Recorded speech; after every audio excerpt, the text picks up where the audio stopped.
Managing an apparel supply chain has never been easy, but in recent years it's gotten far more complicated. The combination of greater uncertainty and increased demands to be faster, better, and more transparent has made it almost impossible to rely on old models. While everyone sees the situation from a different perspective, just about everyone agrees things are not likely to go back to what is wistfully referred to as normal. That has left a lot of global sourcing directors and suppliers wondering exactly how to reposition themselves to be the winners in what has clearly become a different ballgame. I'm Jane Singer, and welcome back to A Seat at the Table. Our community has now grown to include prestigious listeners like you in over 134 countries. Today we're joined by Ranju Mahtani, chairman of Epic Group, a world-class apparel manufacturer with facilities in Bangladesh, Jordan, India, and other nations.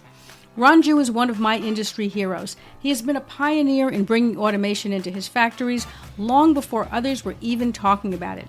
He's also been at the forefront of CSR, finding innovative ways to elevate his workforce and help them achieve more and live better lives. Today, Ranju will be discussing supply chain opportunities for brands that they might be overlooking, what's going to change in manufacturing for real in the next 3 to 5 years, why India is becoming an apparel sourcing hotspot, and the growing importance for manufacturers to develop strong middle management leaders. The success of any business rests on it having the right people in the right positions. However, finding and recruiting those people can be challenging, especially in emerging markets or where new areas of expertise are required. To access top talent, companies look to AsiaNet consultants. With over 3 decades of boots-on-the-ground experience, AsiaNet has both the contacts and the skills that are needed to handle even the most difficult search assignments. You can learn more about them at their website at asianetconsultants.com. Have you ever wondered why some businesses seem to be ahead of the market? It's like they can literally read their customers' minds, as well as having deep insights into what their competitors or their customers' competitors are thinking. This kind of priceless information takes endless peer-to-peer research, not just a simple Google search, and then weeks to analyze it and distill it down into a concise, level view of the market situation so that leaders and managers can get a sharper view, one that can actually guide decision-making. If you're trying to get a more focused view of the market or want a third-party view to balance out what you're hearing from your internal team, or want to learn how other industry execs are reacting to the current situation or hear what they're saying in their own words, then you might want to take a look at the current situation in sourcing. These 6-page quarterly snapshot reports summarize the key market shifts and developments and provide a peer view of what's really happening in the global supply chain. To learn more, go to thecurrentsituation.net. That's thecurrentsituation.net. And of course, you can find all of the links that I've mentioned here in the show notes for this episode. But first, we want to sit down with Ranju and get some top-level insights on next-gen apparel sourcing. Ranju, I am so happy to have you with us here today on A Seat at the Table. It's been a long time that I've been wanting to have you on the show, so thank you so much for taking the time and joining us here today.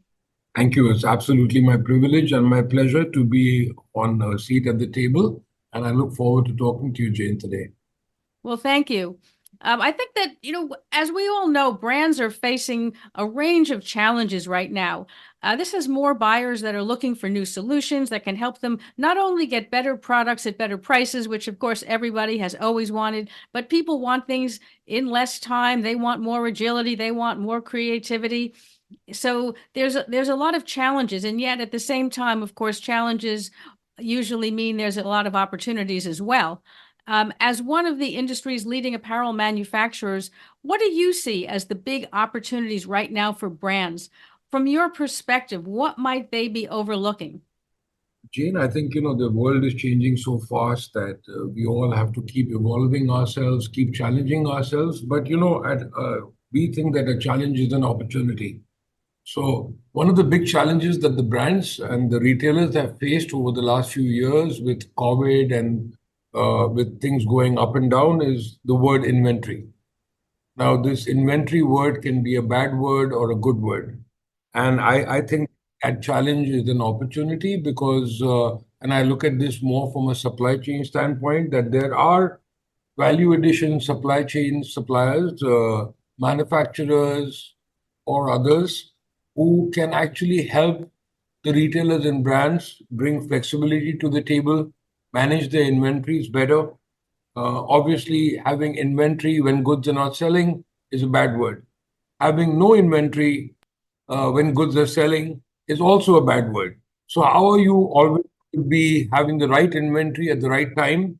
And how do you build a pipeline which sustains both the positive and negative sales in the business? And those pipelines can be built with, I believe, the suppliers who have the know-how to maintain pipelines where you can get in and out of product without liability, be able to stock goods and react to sales, have goods sitting in other parts of the world where the cost may be a fraction instead of bringing it into your warehouses. So for me, this is definitely, while there are many ways where we can reinvent ourselves depending on each individual brand and lifestyle, I think inventory is a common pain word irrespective of which brand and retailer you are, whether you are at the luxury end or you are at the mass end. So that's why I picked that word. And I think that we can all do a better job of collaborating as buyers and brands with the suppliers who have the know-how and means to be able to maybe warehouse for them in the Western world, warehouse for them in their factory of origin, maintain pipelines on boat, maintain pipelines of gray goods. Uh, and a lot of strategy can be put together, which could reduce a lot of pain on this word. So I just wanted to stress on this particular thing because for me, it's a word that we all keep hearing very often in the last 5 years.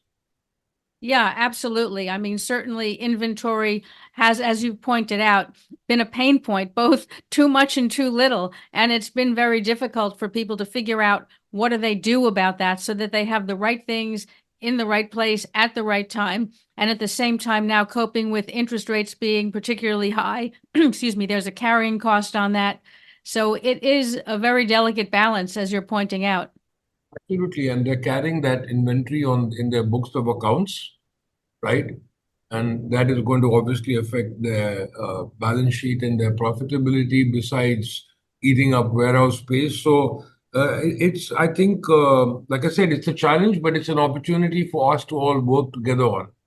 Yeah, I think that's interesting that you point that out. And really, I suppose it involves a little more strategic planning in order to enable you to be able to manage that as a supplier, as well as on their side to be able to understand when they need the goods and what kind of goods they need. Yeah, and I don't think it's very complex. I don't think it can be done for everything. For example, fast fashion will remain fast fashion, but there's a lot of business, what we call fashion core basics, which yet do well at different levels of pricing. And it's very simple to put a strategy together. And we actually currently do manage various such models with some of our clients. And therefore, I picked on that word because I think as the supply chain evolves, as manufacturing evolves, it's also about suppliers taking a greater risk and responsibility of the brand's table uh, and creating more value addition to just being the right product, right cost supplier, which has been for eternity. Right, right, exactly, exactly. I mean, that is one of the key things that have to change. And when you do talk to people who are a little more sophisticated in supply chain management, they are talking about that. The fact that we can't just keep doing things the way we used to do them and just keep hoping that things get better. We need to actually be proactive in trying to think about how can we make them better. Yes, I think everything is a little bit of disruption now. When you are thinking futuristic, you have to think about a little bit of disruption. Fortune has always favored the brave. So everything that we do in the apparel business has to change, and it has to change every day. It has to change every season. And I think that's the mantra for all of us. Yeah, absolutely. Now, as someone who runs cutting edge factories in Bangladesh, Jordan, India, and other countries, what are you seeing as the next big thing for apparel manufacturing? I mean, realistically, what might change? on a manufacturing side of things in the next 3 to 5 years? What could the state of the art factory look like? And again, from a realistic point of view, not, sort of a sci-fi point of view. Jane, before I answer your question, I'd just like to look at this question a little bit more emotionally and with some passion because I've been doing this for over 40 years. Wow. And when I started, this apparel industry was looked at as a sweatshop Mm. uh, in, in most countries. And, as I evolved my career and I said, one day I hope that I can be a very small part of creating respect for this industry. So I think related to that and to your question is that I think this apparel industry is growing up. I can't exactly put my thumb on at what age or what phase we are at, but it's definitely coming out of that sweatshop into being factories, from factories going to digital 4.0 factories. And I think the next step is going to be a mega evolution of the garment factories. It's going to be a multifaceted change. And I think those manufacturers or those suppliers that play this game with both hands may find themselves in the forefront. And to describe few of those things is sustainability we all talk about. What are we really going to do about sustainability? For example, we're talking about solar panels. Well, we are building our new factory in India with solar bricklets. Things are changing so fast. I mean, we're learning every day. So our ceilings, our walls could have solar bricklets, which recharge every 6 to 9 hours. Wow. So technology is moving. So I think sustainability can be provide solar energy to the villages near to our factories, so that we also add a whole CSR element and a more extensive approach to our sustainability, whereas just trying to get a certification. Are we really playing a small part in this very huge challenge that the whole world faces? So I think sustainability is going to be a drastic change from a manufacturing standpoint. I think automation and artificial intelligence is going to make a big advent over the next 3 to 5 years into all our factories, especially the new ones. I think becoming industrial complexes uh, versus just being a factory is the next thing that I can very clearly see. And when I say an industrial complex, I mean with dormitories, not with daycare centers and medical centers, but with many hospitals inside that really add value, or green fields for sports for our workers, for or for example, having auditoriums where training is the key element of garmenting. It's not only about soft and technical training, it's also about culture and mindset. So, are we going to have auditoriums for our workers? Are we going to take them to the next level? So, I think industrial complexes, automation, artificial intelligence, sustainability, bringing the right level of efficiency and quality of the next level while keeping all this in mind uh, is, I think, the future of the garment industry, the future of the garment manufacturers. In my personal humble, uh, suggestion today is will be the forefront of the supply chain. I think we are seeing. I was just reading 2023 top losers and winners of brands, and I was reading more carefully about the winners where big companies are just going into an acquisition mode. They gain more and more space, and the industry is consolidating at even more rapid pace at the buying level.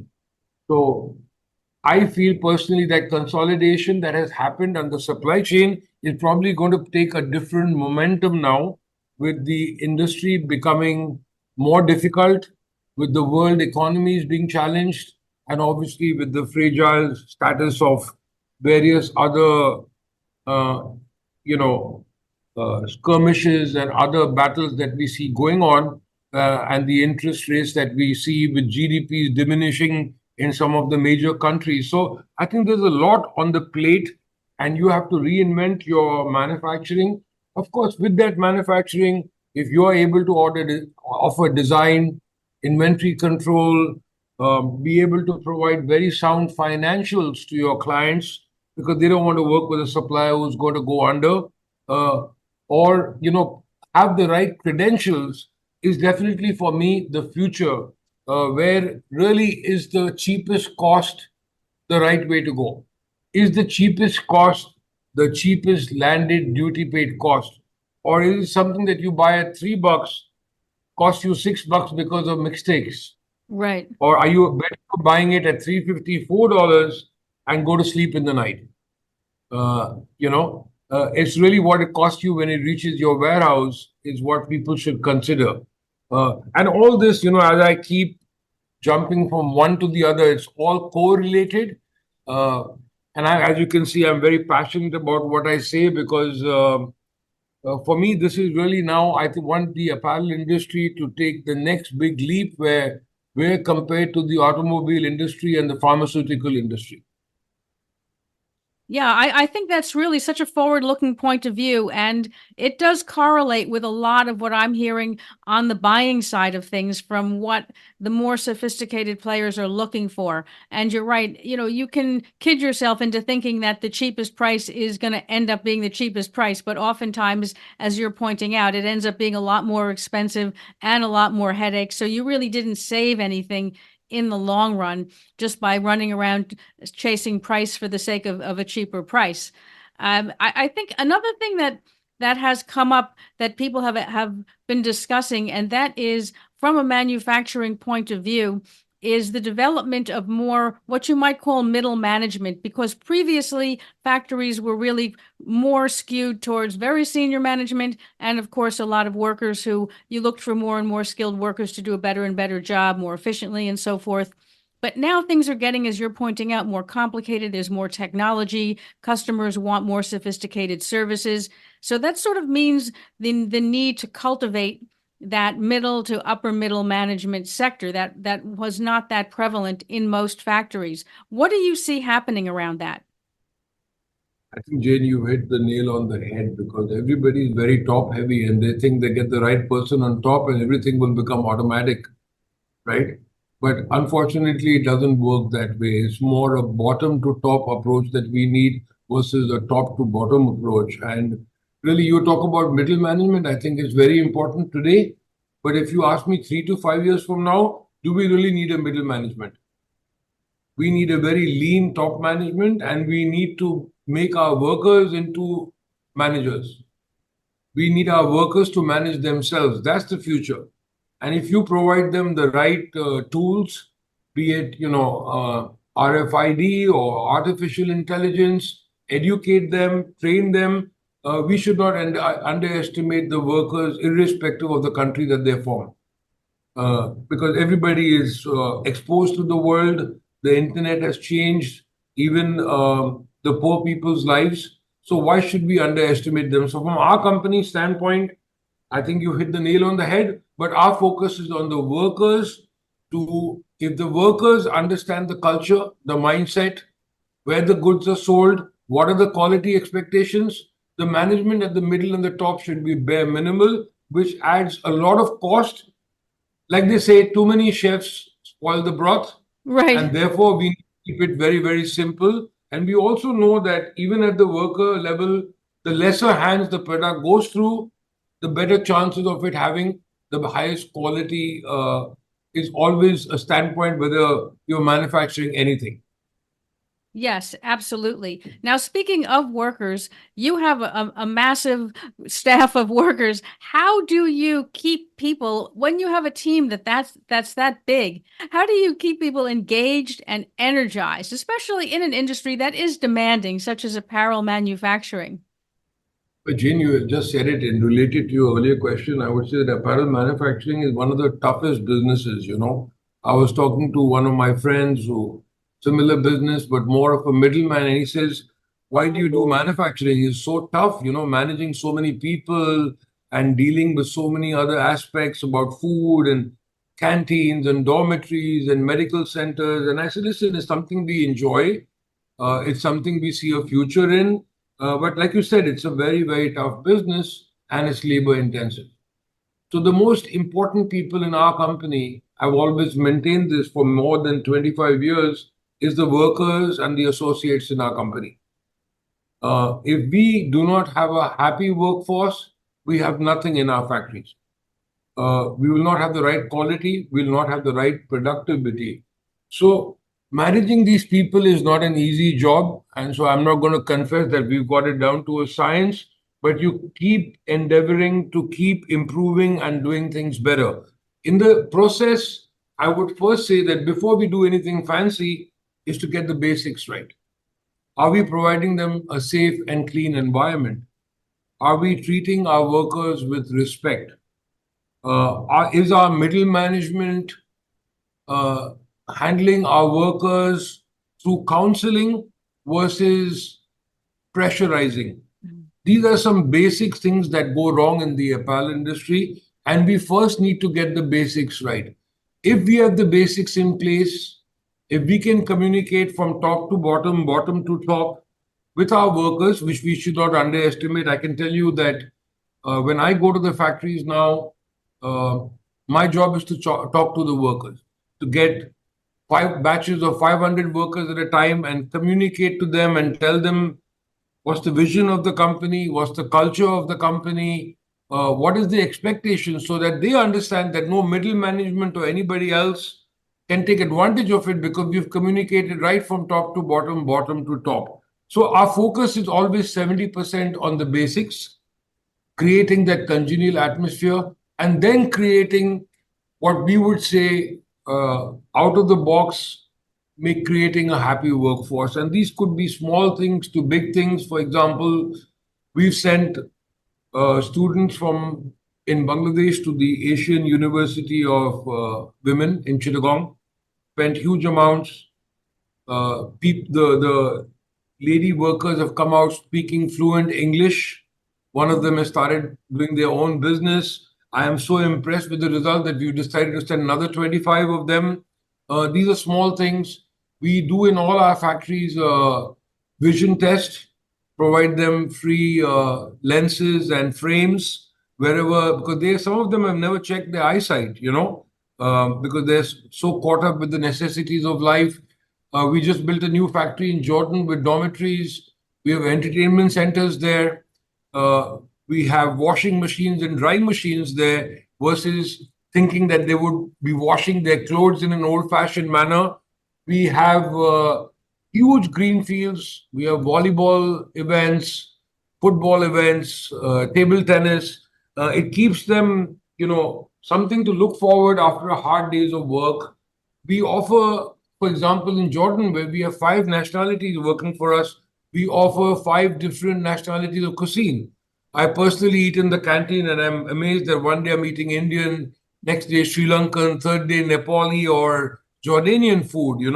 So these are all small things, and it's a never-ending thing. I could probably not remember everything that we do, but our constant endeavor is to keep things simple and constantly innovate to keep our workers happy. And if you do those two things, you'll always come up with the right ideas. Annual events, uh, you know, going to a worker and wishing them happy birthday on their birthday, giving them a small pastry, if it might be, are very heart touching for them. So that's our goal, from small to medium to big, approach it at all levels in creating a happy workforce. Yeah, I think that's so important. I think we often overlook that, the human side of things and how touched a person is and how they'll remember that for a very long time, that someone like yourself actually took the trouble to come to the factory, to walk along on the floor and say hello to people and recognize them and things like that. I think oftentimes, it's easy to get caught up in the day to day and not understand how meaningful that is. So really, that's so impressive that you actually take the time to do that. I think absolutely. I mean, for a lady, especially, we are 80% a female workforce, and for them to sit on a machine for 10 hours, it's a very, very tough job. And I think we owe them a lot of respect. Yes, absolutely. Now, I understand that Epic is expanding its operations in India. Why should brands be considering putting more sourcing in India? What, from your point of view, are the unique opportunities there? Things that people might not realize, because I think a lot of people have looked at India, but perhaps things have changed, or perhaps there's new opportunities. We're going to take a quick break now, and then we'll be right back. We were hiring when we were making 50 to 100K monthly losses. And why? Welcome to episode 1. I can't think of a single founder who's been around for a decent amount of time in business who hasn't had their tunnel of year. This was that year. We're going to be okay, yeah, Sheree. Some are going to hear this and think, you TDP. But hear me out. You only have to do the math to understand that very soon we were $500,000 down. Well, I think there are manifold reasons for people to go to India, but I look at this both from a buying and supply chain standpoint. I think the first, I would say 50% of the foundation reason is the government policy, the impetus towards manufacturing, the impetus towards foreign investment, the impetus towards creating jobs, the impetus towards B2B industries is very, very of a different level. It's a revolution in India. I'm Indian, but I've never not lived in India for the last 45 years. And of late, I've been going back there, and I'm amazed with the change, the impetus, along with that, a lot of incentives and subsidies that the government is providing to create this transformation that I mentioned. So I would say this is one of the very fundamental reasons, and the ease of business, which everybody is scared of in our part of the subcontinent, of various other red tapes and things like that. Number two, it's a country where we're going to see the middle class growing by leaps and bounds every day. The economy is growing. So it's going to become probably a much stronger consumer market, and it's going to multiply, I think, beyond some people's imagination. So you're also creating a factory or a supply chain where you're not only dependent on exports, but you also have a domestic market. So you have the ability to do exports and domestic. Number three, I think that while the Indian garment industry did not develop at the pace that some of the other countries did, the mills and the textiles did. So we're going to end up being virtually vertical, and that is going to add a lot of speed into the business. And obviously, a lot of brands and retailers who are expanding into India, into the retail space and e-commerce space, want to be very close to the needle. So I think few of these reasons are very compelling, which has driven us also to probably go and set up one of our largest projects ever in India. Wow, that's incredible. How big will this project be when it's completed? Well, it's an industrial complex, so it's going to be about 1.3 million square feet. Wow. Which we'll be building phase-wise, and we break ground actually as we talk. Okay, great. Congratulations. Going to be a lot of work, but we're very excited about it. And what capacity are you looking at when it's completed? Well, first of all, it's going to be a very diversified hub where we'll be doing wovens, knits, athleisure, hopefully outerwear, so that we offer a multi-product base to our customers. A capacity would be in the region of approximately, I would say, at least about 2.5 million garments a month at peak capacity. Wow, that's a lot. That's quite sizable. Yeah, at full phase, obviously we'll be triggering it. It's a 3 to 5 year plan, but we'll see a lot of it ready in the next 12 to 24 months. Exciting. I think that really it's the right place to be. Everyone I talk to now seems to be excited about India, or at least looking at India a lot more seriously. So I'm really excited to see how things develop in India. We've been waiting a long time for India to sort of reach its full potential. Yeah, I think barring accidents or major changes, hopefully it's looking very good, and let's hope it stays that way. Always have a surprise element in today's day and age. So you can never be overconfident. But India looks like the next not only sourcing destination, but also huge consumer market. Yes, absolutely. And I think for people who are looking to source in India, it's exciting for them to see that something like what you're building will be there for them, that they'll have the opportunity to access a state-of-the-art, brand new factory, backed by the experience that you have worldwide, because you've been in this, as you've said, you have 40 years of experience. You're a leading manufacturer in Bangladesh and certainly in other nations as well. So you bring that as well. So I think that's a huge opportunity for manufacturers, for buyers. Yeah, absolutely. I mean, absolutely on the same page, Jane. And let's see how this develops and that things remain constant because we might just see the emergence of quite a shift into India. Yes, yes, it looks that way. Certainly, what I'm hearing at the moment, and as you point out quite rightly, we've learned to expect the unexpected, right? The last few years have certainly shown us that we can't be complacent. We have to be on our toes all the time and be aware that things change. But at the same time, what I'm hearing in the industry, and certainly my own point of view, is that if you have good partners, you can survive these ups and downs better. You don't avoid them altogether necessarily, but at least you're more likely to come out with fewer scars. Yeah, I think this industry, as we all know, is full of problems. So if you are from both ends of the business, if you are solution driven, then the problems become really insignificant and don't multiply. You know what I mean? The idea is to Yes. catch the problem early and solve it collaboratively. Otherwise, they tend to erupt.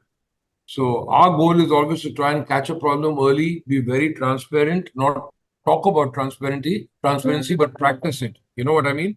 Yes, And absolutely. that really helps us. And we want to go. We have problems, and we go to our customer and say, we have this problem. Here's the solution: A, B, C. Which one would you like? You know what I mean? But we're not here to hurt your sales in any way. We Yeah. we need to think and put ourselves in the opposite shoes. We must have the empathy for our customers' problems when we go to them with a suggestion. We can't be looking at this from our point of view. I would like the customers also to look at things from our point of view, and that's a real win-win partnership. Yes, absolutely. I think you're right. I think that's going to be the way that those people who really succeed going forward, that will be the model they look towards. A win-win. How do we work together? This is a challenge for all of us. We all have skin in the game. So how do we work together so that we all come out ahead as opposed to everybody sort of, working more towards their own objectives? Absolutely, absolutely. I mean, I think we all have skin in the game in every industry, but when you come to the apparel and fashion industry, I think we not only have skin, we're all in with everything that we have. Yes, yeah, exactly. Well, Ranju, you shared so many interesting things. I think a lot of people listening would probably want to be able to get in touch with you. What I'm going to do is I'm going to include the link to your website and other contact details in the show notes for this episode. I would encourage anybody listening to this who is doing apparel sourcing and is looking to check out a state-of-the-art opportunity to take a look at what Epic is doing. Ranju has just done a remarkable job in building this. It's really, I have known him for many, many years, and I've watched the progress, and really, it is just remarkable. Thank you, Jane. And like you said, we've known each other for many years, and I would like to thank you for all the good you do for the industry to promote all the good practices by talking to various industry players.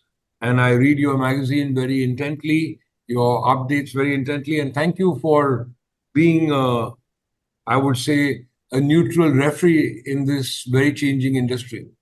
Well, thank you so much. That means a lot to me, Ranju. We put a lot of work into what we do on our side. So, certainly to hear that it's appreciated is very touching for myself and for the other people on the team. So I really appreciate your saying that. And thank you so much for joining us here on A Seat at the Table. It has really been a pleasure to have you on the show. My privilege, Jane. Thank you so much.